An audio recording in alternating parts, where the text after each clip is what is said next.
नमस्ते. आजच्या दिवसाची सुरुवात मी छान अशी देवपूजा करून केली आहे.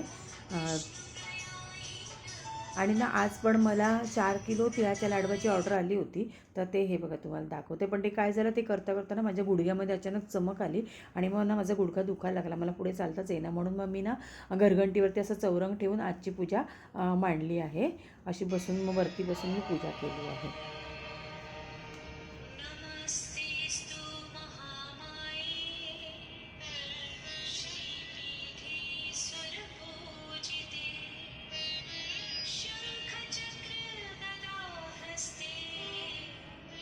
महालक्ष्मी नमोऽस्तुते। आणि ना आज मी नैवेद्यासाठी तांदळाची खीर बनवली होती आणि आमच्यासाठी ना मी हा अख्खा मसूर बनवला आणि त्याच्यासोबत भाकरी भाजल्या होत्या मिक्स पिठाच्या आणि मटरचा पुलाव केला होता. जय माता वैभव लक्ष्मी.